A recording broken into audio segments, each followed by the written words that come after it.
ষষ্ঠ শ্রেণীর গণিত 11তম অধ্যায় তথ্য অনুসন্ধান ও বিশ্লেষণ 223 পেজে যে অঙ্কগুলো আছে সবগুলো আমরা সমাধান করব। চলো আমরা ফার্স্ট টাইমই কোশ্চেনগুলো একটু পড়ে নিই। তথ্য অনুসন্ধান ও বিশ্লেষণ অধ্যায়ের নাম। একক কাজে দিয়েছে ক দল থেকে প্রাপ্ত উত্তপ্তগুলোকে মানের অধক্রম অনুসারে সাজাও। অধক্রম অনুসারে বলতে কি বোঝায়? বড় থেকে ছোট সাজানোকে বলা হয় অধক্রম। জন্ম মাসের ট্যালি, এখানে একটা ট্যালি চিহ্ন হবে, জন্মার মাসের ট্যালি।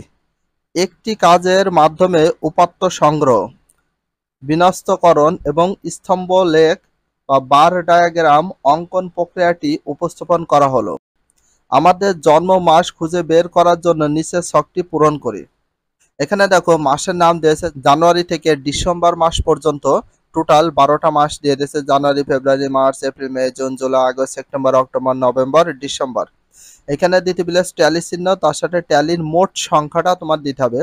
ট্যালি সংখ্যা বা মোট সংখ্যা, যেটাকে আমরা বলি গণসংখ্যা, ঘটন সংখ্যা বা এফআই যেটা বলতে পারি, ট্যালি চিহ্ন যা হবে সেটা থেকে তোমাদের করতে হবে। তো ট্যালি চিহ্ন কত হবে কি হবে না সেটা তোমাদেরকে দেখে দিয়ে এখানে একটা আইডিয়া করে ছক, যেহেতু আমাদের একটা বার ডায়াগ্রাম করতে হবে, তো বার ডায়াগ্রামের জন্য তোমাদের ট্যালি চিহ্ন ইচ্ছা মতো দিতে পারবা, ইচ্ছা মতো দিয়ে চিত্র মানে যে ছকটি আছে ছকটা পূরণ করতে হবে।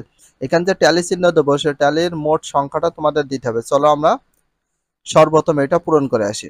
এই যে প্রথমে মাস, মাসের নাম আছে, ট্যালি চিহ্ন, ট্যালির মোট সংখ্যা, গণসংখ্যা যেটাকে আমরা ঘটন সংখ্যা বলি, হয় গণসংখ্যা লিখতে পারো অথবা ঘটন সংখ্যা লিখতে পারো। আর একটা জিনিস তোমরা লিখতে পারো, এখানে এফআইটা দিয়ে দিতে পারো, এফআই।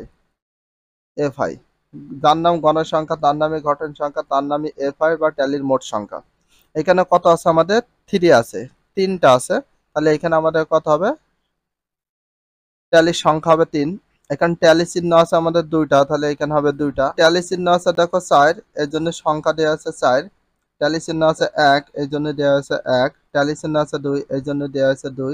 এখানে ট্যালি চিহ্ন তোমাদের আরেকটা জিনিস মনে রাখতে হবে, ট্যালি চিহ্নটা কোন দিক থেকে হয়? আমাদের 6টা করতে হবে। তাহলে এইখানে আমাদের কয়টা হলো? 4টা হলো।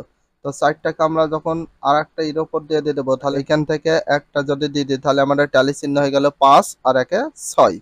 এই যে দিয়ে দিয়েছে 6। তারপর এখানে ট্যালি চিহ্ন আছে 4টা, এই জন্য দিয়েছি আমরা 4। আর এখানে ট্যালি চিহ্ন আছে 2, এই জন্য এখানে দিয়েছে 2। এখানে 3 আছে, এই জন্য এখানে দেওয়া হলো 3। এখানে 4 আছে, এই জন্য এখানে 4। এখানে 4 আছে, এখানে 4টা আর একটা যদি আমরা দিয়ে দিই তাহলে টোটাল হয়ে যায় কত? 5। যখনই আমরা 4টার পরে 5 নম্বর ট্যালি চিহ্নটা দেব, এইভাবে সর্বপ্রথম 5টা দেওয়া যাবে না। তো একটা দেওয়া যাবে না, কারণ এই যে এইখান থেকে এই পর্যন্ত দিলে তাহলে 1 2 3 4 আর একে খাড়াখাড়ি যেটা দিয়ে দিচ্ছে এপাশ থেকে এপাশ, সেটা ধরে 5টা হয়ে যাচ্ছে। এখানে ট্যালি চিহ্ন 4 আছে, এই জন্য দেওয়া আছে 4। তো সর্বপ্রথম আমরা ইচ্ছা করে ইচ্ছা মতো ট্যালি চিহ্ন বা ট্যালির মোট সংখ্যাটা আমরা ধরে নিলাম। তো এখানে ট্যালির সংখ্যা কয়টি আছে সেটা তো আমরা বুঝতে পারবো, টোটাল মেবি 40টা হবে, আমি কাউন্ট করে দেখেছি 40টা হবে। বাট তার সাথে এই পেজে তোমাদের একটা জিনিস ফলো করতে হবে, কয়টা কোশ্চেন আছে, কোশ্চেন গুলো একটু ফলো করি। প্রতিটি ট্যালি চিহ্ন কি নির্দেশ করে? প্রতিটি ট্যালি চিহ্ন কি নির্দেশ করে? খ নাম্বার প্রশ্ন, কোন মাসে সবচেয়ে বেশি শিক্ষার্থী জন্ম নিয়েছে? কোন মাসে? এখানে যে ট্যালি চিহ্নটা আমরা বের করলাম সেটার ভিতর থেকে কোন মাসে সবচেয়ে বেশি শিক্ষার্থী জন্ম নেয় সেটা তোমাদের বের করতে হবে। মানে ট্যালি চিহ্ন দেখে বোঝা যাবে, ট্যালির মোট সংখ্যা দেখে বোঝা যাবে। গ নাম্বার বলেছে কোন মাসে সবচেয়ে কম শিক্ষার্থী জন্ম নিয়েছে? ট্যালি চিহ্নতে সবচেয়ে কম যে মাসটা হয়েছে, ট্যালি চিহ্ন যদি 1 হয় ট্যালির মোট সংখ্যা হবে কিন্তু 1। দেখতে হবে যেটা সবচেয়ে কম সংখ্যা সেটা হচ্ছে শিক্ষার্থীর জন্ম কম নিয়েছে। ঘ নাম্বার দেখো ট্যালির মোট সংখ্যা ও শিক্ষার্থীদের সংখ্যার মধ্যে কোনো সম্পর্ক আছে কিনা সেটা তোমাদেরকে দেখাই। তো সর্বপ্রথম আমরা একটু ফলো করি। এখানে দেখো প্রতিটি ট্যালি চিহ্ন কি নির্দেশ করে? উত্তর, প্রতিটি ট্যালি চিহ্ন সংশ্লিষ্ট মাসে জন্মগ্রহণকারী একজন শিক্ষার্থীকে নির্দেশ করে। খ নাম্বারটা কি বলা হয়েছে? কোন মাসে সবচেয়ে বেশি শিক্ষার্থী জন্ম নিয়েছে? তাহলে উত্তর হচ্ছে জুন মাসে সবচেয়ে বেশি শিক্ষার্থী জন্ম নিয়েছে। জুন মাসে কেন? তো ফার্স্ট টাইমে ফলো করে দেখো, তো এখানে ফলো করো কোন মাসটা আমাদের সবচেয়ে বেশি জন্ম নিয়েছে। জুন মাসের দিকে যায়, জুন মাসে রয়েছে আমাদের এখানে কত 6। টোটাল কত ট্যালি চিহ্ন সর্বোচ্চ সংখ্যা 6 আছে, এই জন্য এই মাসে শিক্ষার্থী সবচেয়ে জন্ম নিয়েছে বেশি। এবার ফলো করো গ নাম্বার প্রশ্নটা দেখো, কোন মাসে সবচেয়ে কম শিক্ষার্থী জন্ম নিয়েছে। এপ্রিল মাসে সবচেয়ে কম শিক্ষার্থী জন্ম নিয়েছে। তো সেটা বুঝবো কিভাবে, আমরা ছকে চলে যাই, এপ্রিল মাসটা খোঁজো। এপ্রিল মাস হচ্ছে এটা। তো জুন মাসে সবচেয়ে বেশি ছিল, এপ্রিল মাসে আমাদের কয় ট্যালি চিহ্ন ছিল 1, মোট ট্যালির সংখ্যা ছিল 1। তার মানে এখানে সবচেয়ে কম সংখ্যা বা কম ট্যালি চিহ্ন হচ্ছে 1 এপ্রিল মাসে। এই জন্য হচ্ছে বলা হয়েছে কোন মাসে সবচেয়ে কম শিক্ষার্থী জন্ম নিয়েছে, তার মানে এপ্রিল মাসে সবচেয়ে কম শিক্ষার্থী জন্ম নিয়েছে। ঘ নাম্বার কোশ্চেনটা দেখি, ট্যালির মোট সংখ্যা ও শিক্ষার্থীর সংখ্যার মধ্যে কোনো সম্পর্ক আছে কি। হ্যাঁ, সম্পর্ক আছে। ট্যালির মোট সংখ্যা হলো শিক্ষার্থীদের মোট সংখ্যা।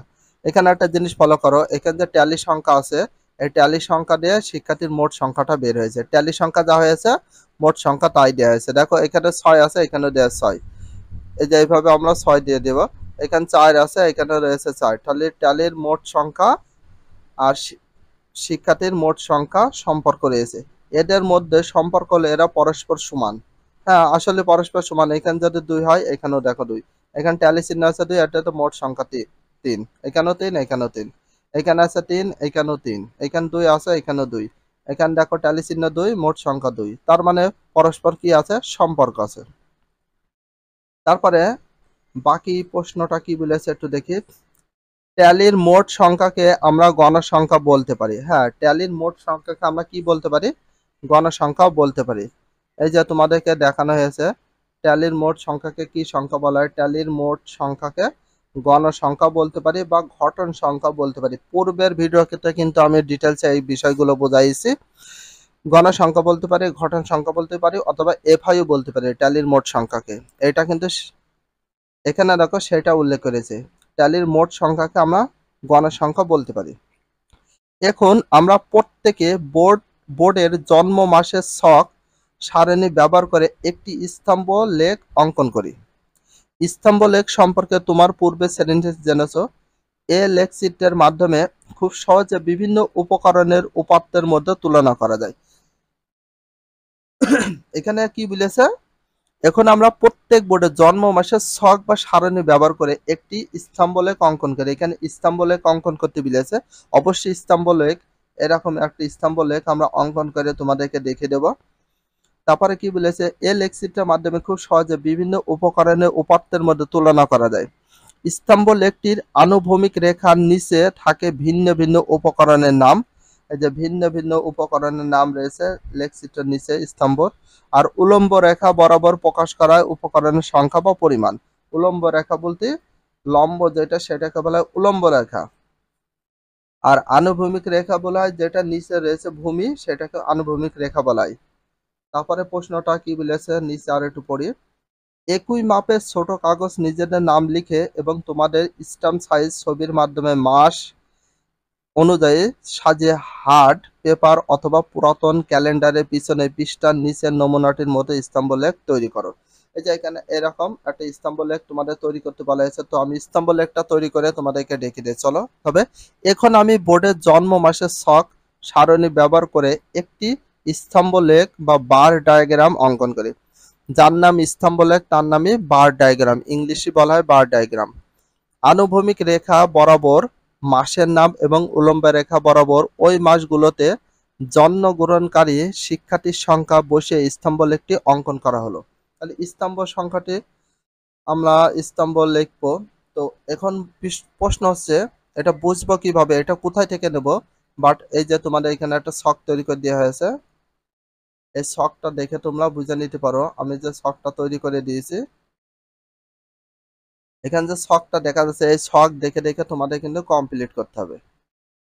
এই যে এইগুলা, তো লম্ব যেটা রয়েছে শিক্ষার্থীর পরিমাণ বা এখানে বুঝিয়ে দিয়েছে কি কি দিতে হবে। লম্ব অক্ষটা দিতে হবে সংখ্যা বা পরিমাণ। আমরা লম্ব অক্ষে দিয়েছি, দেখো একটু ফলো করো, শিক্ষার্থীর সংখ্যা বা পরিমাণ দিয়েছি। আর মাসের নাম বা উপাদানের নাম হোক যেটা হোক সেটা হচ্ছে আনুভূমিক রেখায় দিতে হবে, আর এটা হচ্ছে উলম্ব রেখা। তো প্রথমে দেখো জানুয়ারি, ফেব্রুয়ারি, মার্চ, এপ্রিল, মে, জুন, জুলাই, আগস্ট, সেপ্টেম্বর, অক্টোবর, নভেম্বর, ডিসেম্বর। এখানে যে ছক আছে, ছক দেখে তোমাদের কিন্তু এটা কমপ্লিট করতে হবে, ছক দেখে কিন্তু এটা তৈরি করতে হবে। তো এখানে জানুয়ারি মাসে কত পর্যন্ত আছে আমাদের 3। তো 3 পর্যন্ত কেন আছে কিভাবে বুঝবে একটু বলে, এই যে ছকটা আমরা পূরণ করেছি এই ছক দেখে কিন্তু তোমাদের কমপ্লিট করতে হবে। এই যে জানুয়ারি মাসে কত পর্যন্ত আছে, এখানে আমাদের 3 পর্যন্ত আছে। এই জন্য আমরা জানুয়ারি মাসে এই যে 3 পর্যন্ত নিয়েছিলাম, এই জন্য 3 পর্যন্ত করেছি। 3 পর্যন্ত ছিল, এই জন্য আমরা কি করেছি, এই যে জানুয়ারি মাসে ট্যালি চিহ্ন 3 আর ট্যালির মোট সংখ্যা ছিল 3, যেটাকে কণার সংখ্যা বা ঘটন সংখ্যা বা এফআইইউ বলা যায়। এটা বলা না, এখানে এফআইইউ বলা যায়। তাহলে 3 ছিল, এই যে আমরা 3টা কমপ্লিট করেছি। ফেব্রুয়ারি মাসে আমাদের ছিল দেখো 2 পর্যন্ত রয়েছে, যে লেকচিত্রটা আছে বা ডায়াগ্রাম আছে, ফেব্রুয়ারি মাসে 2 পর্যন্ত আছে। তাহলে আমরা এই যে দেখো ফেব্রুয়ারি মাসে 2 পর্যন্ত আছে, 2 দিয়েছি। আর মার্চ মাসে রয়েছে 4, এখানেও 4, ট্যালি চিহ্ন আমাদের মোট সংখ্যা 4। দেখো মার্চ মাসে কত, 1 2 3 4, এই যে 4 পর্যন্ত এসেছে। এইভাবে আমরা কি করব, কমপ্লিট করব। তারপর এটা একটু ফলো করি। দেখো এপ্রিল মাসে রয়েছে কত আমাদের 1, এপ্রিল মাসে আমরা কত করেছি, দেখো দেখো 1 ঘর পর্যন্ত দিয়ে দিয়েছি, 1 পর্যন্ত ছিল, 1 পর্যন্ত দিয়েছি। তারপরে আছে দেখো মে মাসে 2 ছিল, আমরা ওইখানে কিন্তু কি করব, 2 পর্যন্ত আমরা লেখচিত্রটা অঙ্কন করব। 2 পর্যন্ত অবশ্যই 2 পর্যন্ত করতে হবে। এই যে আমরা মে মাসে করেছি 2 ঘর পর্যন্ত, দেখো এই যে এখানে 2 পর্যন্ত। আর জুন মাসে রয়েছে আমাদের সবচেয়ে বেশি, জুন মাসে আমাদের 6 পর্যন্ত আছে। দেখো এই যে সবচেয়ে বড় বেশি জনগণনকারী ডায়াগ্রাম বা লেখচিত্র হচ্ছে এইটা। দেখো জুন মাসের সবচেয়ে বেশি। অনেকে বলবেন এখানে একটা দেন, এখানে এটা দিতে হবে, কারণ 4 আর 1 কত হলে 5 আর 1 6, টোটাল 6টা ট্যালি চিহ্ন আমাদের মোট সংখ্যা দিতে হবে 6। এই যে দিয়ে দিয়েছি 6। তো জুলাই মাসে আমাদের 4 পর্যন্ত কেন দিতে হবে, আমরা ইচ্ছাকৃতভাবে দিইনি। তো এখানে যেটা ফলো করেছি, এখানে 4 ছিল এই জন্য 4 দিয়েছি। আগস্ট মাসে ছিল আমাদের 2, দেখো দেখো আগস্ট মাসে আমরা 2 দিয়ে দিয়েছি। এই যে আগস্ট মাসেও কিন্তু আমরা 2 দিয়ে দিয়েছি। তারপরে সেপ্টেম্বর মাসে 3 ছিল, আমরা সেপ্টেম্বর মাসেও কিন্তু 3 দিয়েছি। এই যে সেপ্টেম্বর মাসেও 3 পর্যন্ত তোমাদের দিতে হবে। তারপরে একটু ফলো করো, অক্টোবর মাসে 4 ছিল, অক্টোবর মাসে আমাদের কত দিতে হবে, এই যে অক্টোবর মাসে খোঁজো 1 2 3 4, এই যে এখান থেকে একটু ফলো করো 4 পর্যন্ত, 4 পর্যন্ত আমাদের লেখচিত্রটি যাবে। তারপরে দেখো নভেম্বর মাসে আমাদের কত ছিল, 5। তো 5 দিতে হলে এই সাইড একটা দিতে হবে, আর টোটাল হয়ে গেল কত আমাদের 5। তাহলে এখানে দেখো নভেম্বর মাসে আমাদের যে এইখান থেকে একটু ফলো করো 5 পর্যন্ত আছে, ঠিক আছে। আর একটা বাকি আছে, সেটা হচ্ছে ডিসেম্বর মাসে আমাদের রয়েছে ট্যালি চিহ্ন মোট সংখ্যা রয়েছে 4, এই জন্য লেখচিত্র আমাদের দেখো ডিসেম্বর মাসে 4 পর্যন্ত তৈরি করেছি। বাট এইটা হচ্ছে তোমাদের যে লেখচিত্র ছিল, যেটা স্তম্ভ লেখ বলা হয়, যেটাকে বার ডায়াগ্রাম বলা হয়, সে বার ডায়াগ্রামটা এইভাবে তোমরা তৈরি করে নিতে পারো। নিচে দিতে হয় সবসময় মাসের নাম, আর শিক্ষার্থীর সংখ্যা বা পরিমাণ বা সংখ্যাটা দিতে হয় উলম্ব রেখার। খাড়াখাড়ি যেটা আছে এটাকে আমরা লম্ব বা উলম্ব রেখা বলি। নিচে যেটা আছে আনুভূমিক, ভূমি থেকে নিচে সবসময় আমরা জানি ভূমি, তো ভূমিকে বলা হয় আনুভূমিক ভূমি। আশা করি অঙ্কটা বুঝতে পেরেছো। যদি ভিডিওটা ভালো লাগে চ্যানেল হলে সাবস্ক্রাইব করে দিও এবং পেজ হলে ফলো করে দিও, তার সাথে একটা লাইক এবং একটা কমেন্ট করে দিও। If you love this video please subscribe my channel, like comment share, hit the bell icon for getting next video. So everyone take care, love you, আল্লাহ হাফেজ, বাই বাই।